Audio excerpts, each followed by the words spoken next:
మరి ఈ joint replacement చేయాల్సి వచ్చిన వాళ్ళని మీరు అసలు ఎలాగా సెలెక్ట్ చేస్తారు, వాళ్ళకి ఏమని చెప్తారు, దానికి సంబంధించి అసలు ఎలా ఉంటుంది స్ట్రక్చర్ ఒకసారి క్లియర్గా చెప్తారా? ఎక్స్రేని బట్టి మోకాళ్ళ మార్పుల ఆపరేషన్ చేయకూడదు. కొంతమందిలో భయంకరంగా ఆర్థరైటిక్ చేంజెస్ ఉంటాయి, కానీ ఆ పేషెంట్ మామూలుగా పనులు చేసుకుంటూ ఉంటాడు, ఒక మాత్ర వేసుకోడు, ఏమి చేయడు, డాక్టర్ గారు ఈవినింగ్ అయ్యేటప్పుడు కొంచెం నొప్పి వస్తుంది అంటాడంతే. అంటే వాళ్ళ పెయిన్ టాలరెన్స్ చాలా ఎక్కువ ఉంటుంది అనమాట. కొంతమందిలో మోడరేట్ ఆర్థరైటిస్ ఉంటుంది కానీ నొప్పి మాత్రం చాలా భయంకరంగా ఉంటుంది. అంటే వాళ్ళలో పెయిన్ టాలరెన్స్ తక్కువ, సెన్సిటివ్ పేషెంట్లు. అదే కాకుండా వాళ్ళలో కొంచెం బరువు ఎక్కువ ఉన్న వాళ్ళకు కూడా ఈ సమస్య వస్తూ ఉంటుంది. ఇలాగ so selection of patient is very very important. First మనం పేషెంట్ హిస్టరీ చాలా ఇంపార్టెంట్, ఎగ్జామినేషన్ చాలా ఇంపార్టెంట్, ఇన్వెస్టిగేషన్ చాలా ఇంపార్టెంట్. ఇన్వెస్టిగేషన్ కూడా సింపుల్గా దీనికి ఖరీదైన టెస్ట్లు ఏం అవసరం లేదు. ఇవాల్యుయేట్ చేసిన తర్వాత పేషెంట్ని నుంచోబెట్టి ఎక్స్రే తీస్తాం. అంటే ఏంటి, డైనమిక్ ఎక్స్రే, స్టాండింగ్ పొజిషన్లో ఎక్స్రే తీస్తాం. పడుకున్నప్పుడు చూస్తే ఏంటంటే జాయింట్ మధ్య స్పేస్ పెరిగి ఈయన కనిపించదు అనమాట. నుంచోబెట్టి తీసేమనుకోండి ఎగ్జాక్ట్గా బరువు మోకాళ్ళ మీద పడుతుంది, జాయింట్లో ఎంత గ్యాప్ ఉందని చెప్పేసి మనకు తెలుస్తుంది.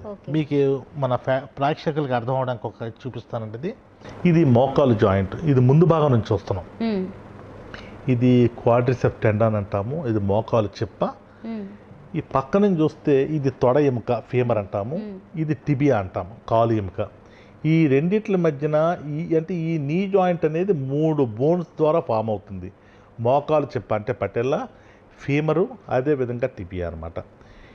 ఏమవుతుందంటే ఈ ఆర్థరైటిస్లో ఈ మధ్యన ఉండే మృదులాస్థి, ఇంతకుముందు చెప్పాను మీకు నేను, ఈ మెనిస్కస్ అని ఉంటుంది, ఈ మెనిస్కస్ లెగ్మెంట్ డీజనరేట్ అవుతుంది. దీని తర్వాత కార్టిలేజ్, ఈ మృదులాస్థి కొబ్బరిలాగా ఉంటుందని చెప్పాను కదా, అది డ్యామేజ్ అవుతుంది. డ్యామేజ్ అయిన తర్వాత ఏమవుతుందంటే సాధారణంగా జాయింట్కి మధ్యన ఈ విధంగా గ్యాప్ ఉందనుకోండి, ఆర్థరైటిస్లో ఈ గ్యాప్ తగ్గిపోతుంది. తగ్గిపోయి this is called kissing disease అంటారు. ఆస్టియో ఆర్థరైటిస్ని కిస్సింగ్ డిసీజ్ అని అంటారు. అంటే కిస్సింగ్ అంటే 2 ఎముకలు కూడా ఒకదాన్ని ఒకటి రాసుకుపోతున్నాయి అనమాట. ఈ ర్యాపిడ్ వచ్చినప్పుడు ఈ జాయింట్ పెయిన్ స్టార్ట్ అవుతూ ఉంటుంది. సో 2 యాంగిల్లో తీస్తాము, ఒకటి ఏపీ వ్యూ, అదేవిధంగా లాటరల్ వ్యూలో ఎక్స్రే తీస్తాము.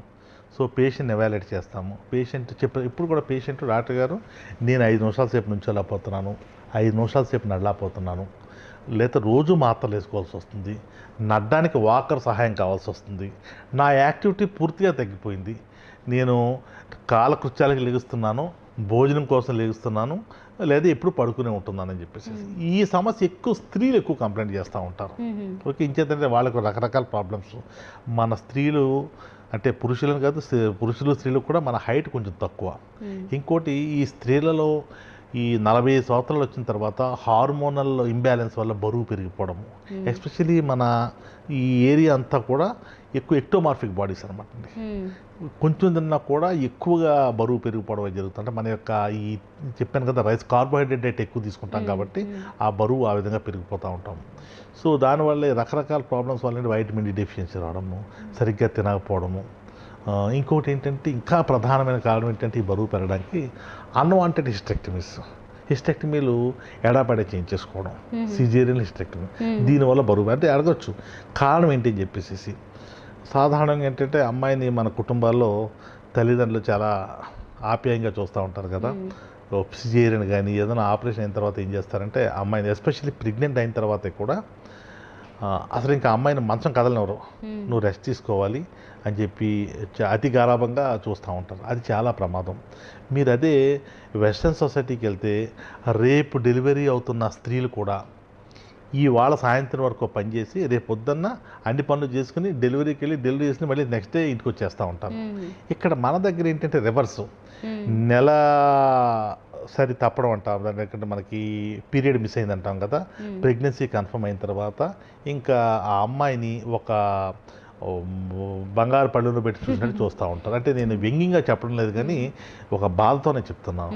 ఎప్పటికీ మన ప్రజలు రియలైజ్ అవుతారో తెలియట్లేదు కానీ ఇప్పటికీ చాలా మాధ్యమాలు చెప్తున్నాయి, డెలివరీ అమ్మాయి అదే ప్రెగ్నెంట్ అయిన అమ్మాయిని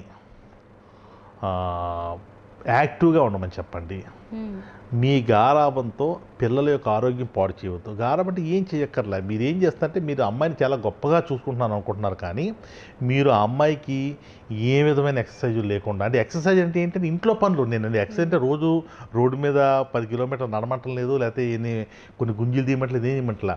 ఆ అమ్మాయికి డే టు డే యాక్టివిటీస్ కూడా చేయకుండా, మన కల్చర్ ఏంటంటే సాధారణంగా అమ్మాయిలు గర్భవతి అయిన వెంటనే పుట్టింటికి తీసుకెళ్ళే అలవాటు చాలామంది ఇప్పటికీ కూడా ఉంది. 4th మంత్ 5th మంత్ తీసుకుపోతూ ఉంటారు. దానితో కొన్ని అపోహలు, ఈ అమ్మాయి ఎక్కువ కష్టపడితే గర్భస్రావం అయ్యే ప్రమాదం ఉంది, లేకపోతే రకరకాల అపోహలతో ఏం చేస్తారంటే అమ్మాయిని ఒక గదిలో నుంచేసేసి ఫుడ్ కూడా అక్కడికే తీసుకెళ్ళి పెట్టడము చేయడం. మామూలుగా ఏదన్నా ఒక అమ్మాయి గర్భధారణ తర్వాత డెలివరీ అయ్యే టైంకి 10 నుంచి 12 కిలోలు బరువు పెరగాలి. కానీ మన సైడ్ చాలామంది, కొంతమందిలో చూసినా 30 కిలోలు కూడా పెరిగిన వాళ్ళు చాలామంది ఉన్నారు. డెలివరీ అయిన తర్వాత కూడా ఆ అమ్మాయి అంటే పుట్టిన అబ్బాయి కానీ అమ్మాయిని యొక్క బాధ్యత అంతా కూడా అమ్మమ్మలు ఎక్కువ తీసుకుంటూ ఉంటారు. తల్లిని చేయని ఎవరండి అది. అది పెద్ద డ్రాబ్యాక్ అవుతుంది. ఇంకా అమ్మాయి అలాగా అలవాటు ఎండలో తిరగకుండా, అదేవిధంగా వీళ్ళు ఏం చేస్తుంటారంటే నువ్వు పుట్టిన పాపకి పాలు ఇవ్వాలి, పాలు బాగా పట్టాలి అంటే నువ్వు బాగా తినాలి అని చెప్పేసి ఓవర్ ఫీడ్ చేస్తూ ఉంటారు. ఈ ఎక్సర్సైజ్ లేకపోవడము, ఓవర్ ఫీడ్ చేయడము, వైటమిన్ డి డెఫిషియన్సీ.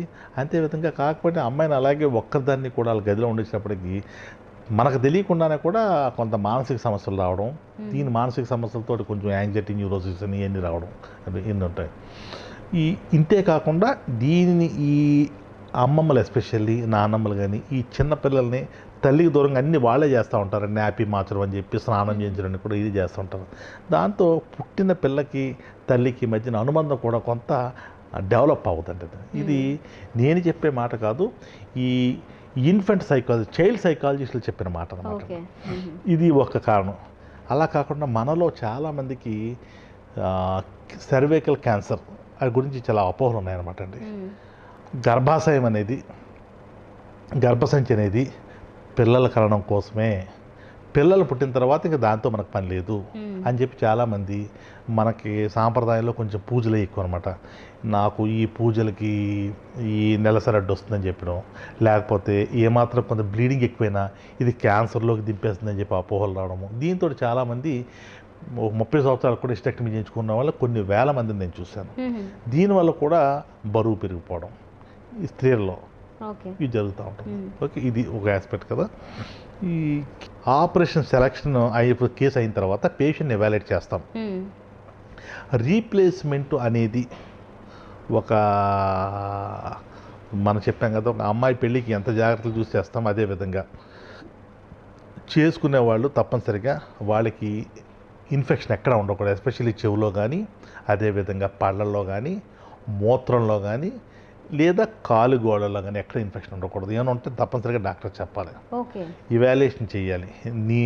నీరుడు పరీక్ష అంటే యూరిన్ ఎగ్జామ్ చేస్తాము, వాళ్ళు పస్సల్స్ ఉన్నాయేమో చూస్తాము, డెంటల్ చెకప్ చేసుకురమ్మంటాము, దగ్గు కానీ ఏమైనా ఉందేమో చూస్తూ ఉంటాము. అదేవిధంగా ఇంకెక్కడన్నా బాడీలో వేరే చోట ఎక్కడన్నా ఇన్ఫెక్షన్ ఉందామని చూస్తుంటాము, చెవులో ఇన్ఫెక్షన్ ఉందేమో, కన్నులో ఇన్ఫెక్షన్ ఉందేమో చూస్తూ ఉంటాము. ఇవన్నీ చూసిన లేవని రూఢ్ అయిన తర్వాత కొన్ని ఎగ్జామ్స్ చేస్తాం. ఎలాగా రక్త పరీక్షలు, హీమోగ్లోబిన్ అవ్వండి, షుగర్ అవ్వండి, creatine, bleeding time, clotting time, కొన్ని పరీక్షలు ఉంటాయి. RH అంటే ఈ బ్లడ్ గ్రూపింగు, ఇవన్నీ చేస్తాం. అదేవిధంగా viral screening, HbA1c, HIV, HIV అని చెప్పేసి ఈ పరీక్షలు చేసి కార్డియాలజిస్ట్ ఎగ్జామ్ ఈవెంట్ 60 సంవత్సరాలు దాటిన వాళ్ళు అయితే తప్పనిసరిగా ECG, 2D ఎక్కువ అని ఉంటాయి హార్ట్కి సంబంధించి ఆ టెస్టులు. వాళ్ళకి ఏమైనా ఆస్తమా లాంటిది ఉంటే వాళ్ళకి మనకి దాన్ని ఏమంటారు, ఈ పల్మనరీ ఫంక్షన్ టెస్ట్ అంటాం, ఈ టెస్ట్ అన్ని చేస్తాం. చేసిన తర్వాత ఫిజిషియన్ చూపిస్తాం. ఫిజిషియన్ చూసి అంతా బాగుంది, ఇంకెవరు కన్సల్టేషన్ అక్కర్లేదు అని అంటే, లేకపోతే ఆయనని ఈ పేషెంట్ కొంచెం ECGలో చేంజెస్ ఉన్నాయి, లేకపోతే 2D ఎకోలో కొంత తేడా ఉంది, లేకపోతే పల్మనరీ ఫంక్షన్ టెస్ట్ కొంత తేడా ఉంది, స్పెషలిస్ట్కి చూపించమంటే ఆ స్పెషలిస్ట్కి చూపిస్తాం. లేదంటే నేరుగా ఎనస్థెటిస్ట్కి చూపిస్తాం అనమాట. నేరుగా ఎనస్థెటిస్ట్ చూపించి అతను కూడా ఫిట్నెస్ అయిన తర్వాత ముందు రోజు రాత్రి అడ్మిట్ చేస్తాం పేషెంట్ని. అడ్మిట్ చేసి ఎందుకు చేస్తామంటే ప్రిపరేషన్ అనమాట అండి. చేయించుకున్న వాళ్ళు ఎప్పుడు కూడా ఇక్కడ నుంచి అంటే మన యొక్క ఈ రొమ్ము భాగం నుంచి తరవుగా ప్రిపరేషన్ అంటాం అనమాట అండి. షేవింగ్ అన్నీ చేసేసి తరవుగా బెటడిన్ స్క్రబ్ తోటి 3 సార్లు తరవుగా ఎక్కడా కూడా మన ఎస్పెషల్లీ ప్రైవేట్ పార్ట్స్లో అన్నీ కూడా తరవుగా క్లీనింగ్ అంటే బెటడిన్ స్క్రబ్ అని ఉంటుంది, స్క్రబ్ పెట్టి తరవుగా క్లీన్ చేయడము. చేసేసేసి స్టీమ్ ఇన్హలేషన్స్ ఆ ముందు రోజు రాత్రి కొంచెం లంగ్స్ అన్ని క్లియర్ అవడానికి అన్నీ చేస్తాం. చేసిన తర్వాత మార్నింగ్ యూజువల్గా సాధారణంగా మొదట ఆపరేషన్ కింద చేస్తూ ఉంటాం రీప్లేస్మెంట్లు కూడా. అంటే ఫస్ట్ కేసు ఫ్రెష్గా ఉంటుంది, ఇన్ఫెక్షన్ రేట్ బాగా తక్కువ ఉంటుందని చెప్పేసి. ఎనస్థీషియా డాక్టర్ ప్రకారం జనరల్ ఎనస్థీషియా ఇవ్వాలా లేకపోతే కంబైన్డ్ స్పైనల్ ఎపిడ్యూరల్ ఎనస్థీషియా ఇవ్వాలా అంటే కొంతమంది ఏంటంటే డాక్టర్ గారు నాకు చాలా భయం, నాకు వెన్నుపూసలు ఇంజెక్షన్ అంటే భయం, మా చుట్టాలకి వెన్నుపూసలు ఇంజెక్షన్ ఇచ్చారు తర్వాత నొప్పి వచ్చింది అంటారు. కొంతమంది డాక్టర్ గారు నాకు ఫుల్ మత్తు భయం, జనరల్ స్పైనల్ ఎనస్థీషియా ఇవ్వండి అంటారు. సాధారణంగా మెజారిటీ ఆఫ్ ద కేసెస్ ఏం చేస్తుంటే spinal and epidural combined anaesthesia ఇస్తాం. కంబైన్డ్ సిఎస్సి అంటారు, అంటే combined spinal and epidural anaesthesia ఇస్తాం అనమాట. పేషెంట్ మాట్లాడుతూ ఉంటారు, కావాలంటే కొంతమంది టీవీలో చూస్తూ ఉంటారు ఆపరేషన్, చాలామంది ధైర్యంగా ఈ ఆపరేషన్ చేస్తూ ఉంటాం. ఆపరేషన్ అయిన తర్వాత ఈ మధ్య కాలంలో ఏంటంటే అడక్టార్ కెనాల్ బ్లాక్ అని వస్తుంది. దాని ముందు చెప్పే ముందు ఏంటంటే ఆపరేషన్ అయిన తర్వాత సాధారణ మీకు చూపించిందేమో మోకాలు ఈ విధంగా ఉంటుంది. సో దీన్ని ఏం చేస్తామంటే మేము ఇది పూర్తిగా ఓపెన్ చేసి ఈ ఫీమర్లోను టిబియాలోను ఆ బోన్ కట్ చేస్తాం. కట్ చేసి దానికి ఈ విధంగా మెటల్ క్యాప్ని తొడుగుతాం, సిమెంట్ పెట్టి ఈ ఇంప్లాంట్స్ అనమాట. దీన్నేమో ఈ ఫీమర్ ఇంప్లాంట్ అంటాము, టిబియా ఇంప్లాంట్ అంటాము, మధ్యలోనేమో ఈ స్పేసర్ అనమాట, ఈ స్పేసర్ పెడతాం. కొంతమందిలో పట్టెల్లా కూడా బటన్ ఉంటుంది, దీన్ని రీప్లేస్ చేస్తాము, చాలా మందిలో చేయట్లేదు. చేసిన తర్వాత ఈ విధంగా కనిపిస్తుంది. ఓకే, అయిన తర్వాత ఆపరేషన్ అయిన తర్వాత అన్ని బ్యాండేజ్ అయిన తర్వాత వీళ్ళకి అడక్టార్ కెనాల్ బ్లాక్ అని వస్తుంది. అంటే ఏంటి, తొడ మధ్యలో లోపల వైపున అల్ట్రాసౌండ్ గైడెన్స్లో ఎనస్థీషియా ఇస్తారనమాట. దానివల్ల ఏంటంటే పేషెంట్ని 6 అవర్స్లో నడిపించేయచ్చు మనం. పూర్వకాలంలో ఆపరేషన్ అయిన తర్వాత 2 రోజులకు నడిపించేవాడు. ఇప్పుడు ఏంటంటే ఆపరేషన్ అయిన తర్వాత ఎఫెక్ట్ అయిపోయిన తర్వాత పేషెంట్ని సేమ్ డే నడిపించేస్తున్నాం. అంతేకాకుండా ఈ పేషెంట్కి combined spinal and epidural anaesthesia ఇచ్చిన వాళ్ళకి అడ్వాంటేజ్ ఏంటంటే ఒక ట్యూబ్ ఉంటుంది, వెన్నుపూసలోకి ఒక చిన్న వైర్ పంపిస్తారు. ఆ వైర్లోంచి పేషెంట్ నొప్పిని కంప్లైంట్ చేసినప్పుడు ఒక బటన్ ఉంటుంది, అంటే పీసీఏ అంటాం, అంటే పేషెంట్ కంట్రోల్డ్ ఎనస్థీషియా. వాళ్ళ బటన్ నొక్కుంటే అందులోంచి మందు అంటే ఇన్ఫ్యూజన్ పంపని ఉంటుంది, ఆ మందు అందులోంచి వెళ్ళి పేషెంట్కి నొప్పి తగ్గుతుంది. సో మొదటి రోజు ఎక్స్రే తీసిన తర్వాత నడిపిస్తాము. తర్వాత మొదటి రోజు నుంచి కూడా వ్యాయామాలు చేపిస్తాం. ఫిజియోథెరపిస్ట్ ఫిజియోథెరపీ చేస్తారు. 48 అవర్స్ తర్వాత కొంతమందికి డ్రైన్ పెడతాము, కొంతమందికి డ్రైన్ పెట్టము. డ్రైన్ పెట్టిన వాళ్ళకి డ్రైన్ తీసేసేసి డ్రెస్సింగ్ చేయడము. అదేవిధంగా ఐస్ ఫోమెంటేషన్ అంటాం, అంటే ఐస్ అప్లికేషన్. ఆ నొప్పి ఉంటుంది కదా, నొప్పి లేకుండా ఐస్ అప్లికేషన్ అయి చేస్తూ ఉంటాం. ఇది సాధారణంగా 3 రోజులకే పేషెంట్ని డిశ్చార్జ్ చేస్తుంటాం. ఓకే, అంటే వయసుతో నిమిత్తం లేకుండా ఎవరికి చేసినా కూడా ఇప్పుడు మీరు పేషెంట్ని ఎలాగో సెలెక్ట్ చేస్తామన్నారు కొన్ని కండిషన్స్లో, ఎవరికైనా కూడా అంతే టైం పడుతుందా? ఇంచుమించు వారం రోజులు అంటే కొంతమంది ఓల్డ్ పీపుల్ ఉంటారండి. సో వాళ్ళకి ఏంటంటే అందుకనే preparation of case is very very important అంటాను.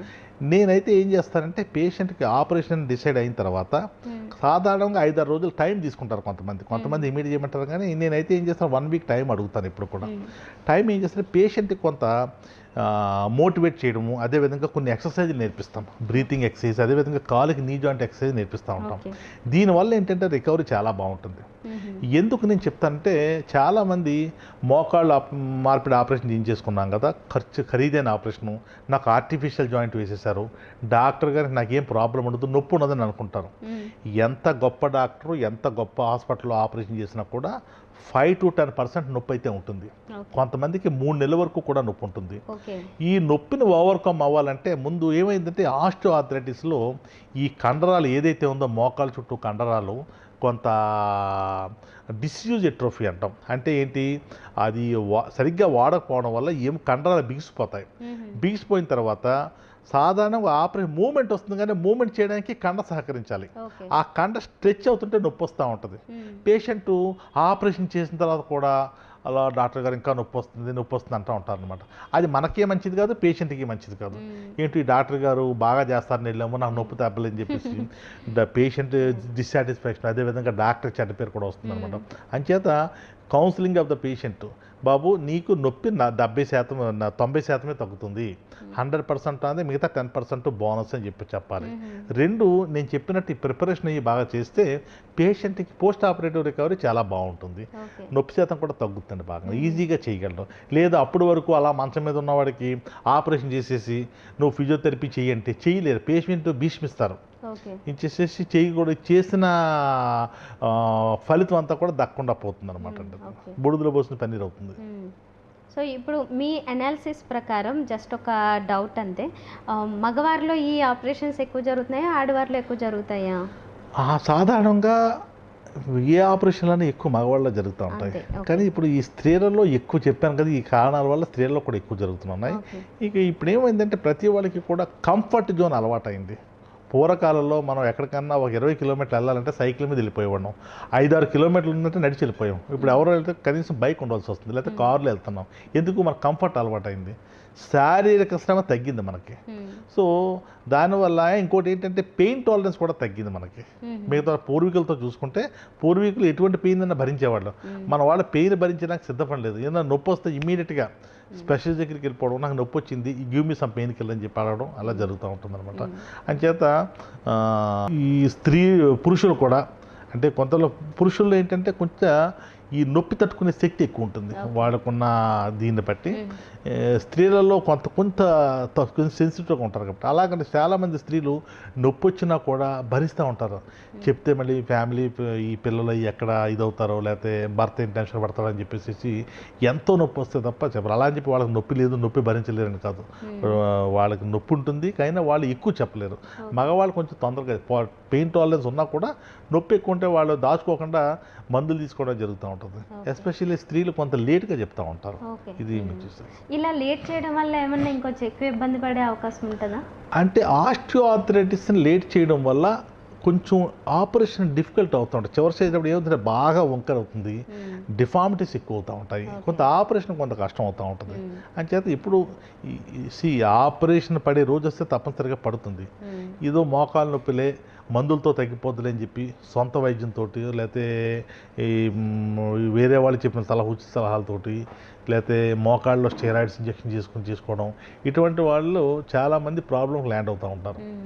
కనీసం ఈ ఇంటర్వ్యూ చూసిన తర్వాత కూడా చాలా మందిలో ఒక మార్పు వస్తుందని చెప్పి ఆశిద్దామంట.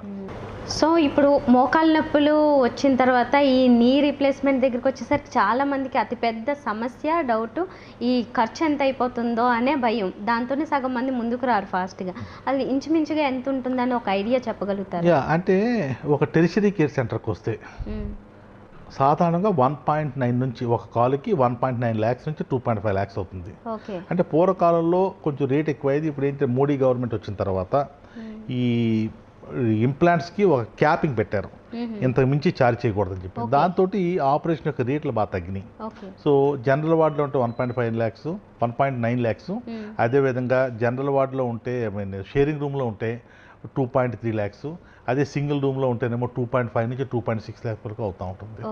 సో వన్స్ ఆపరేషన్ చేసిన తర్వాత ఎన్ని రోజులకి డిశ్చార్జ్ చేస్తారు? హాస్పిటల్లో సాధారణంగా 72 hours తర్వాత డిశ్చార్జ్ చేస్తామండి. 72 hours తర్వాత 1 week తర్వాత రమ్మంటాము, ఒక డ్రెస్సింగ్ చేంజ్ చేస్తాము, తర్వాత మళ్ళీ 2 weeks తర్వాత రమ్మంటాము. సో 2 సూచన రిమూవల్ చేసేస్తూ ఉంటాము. ఆపరేషన్ అయిన తర్వాత కనీసం 2-3 విజిట్లు చేసుకుంటే సరిపోతుంది. ఓకే.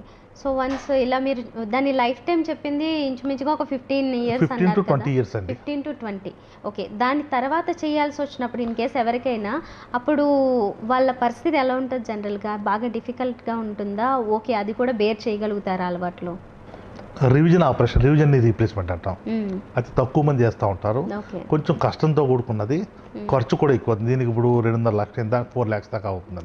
రివిజన్ చేయాలి, కొంచెం ఎక్స్పర్ట్ హ్యాండ్స్తో చేయడం బెటర్ అది. But nothing to worry. ఏంటంటే సాధారణంగా రివిజన్ ఎప్పుడంటే లోపల ఉండే స్పేసర్ అరిగిపోవడం వల్ల కానీ, లేదా ఏసెప్టిక్ లూజనింగ్ కానీ, లేదా ఫస్ట్ ఆపరేషన్ సరిగ్గా అవ్వకపోతే కూడా ఒక్కొక్కసారి 5-6 ఏళ్లలో కూడా రీప్లేస్మెంట్ చేయవలసి వస్తూ ఉంటుంది.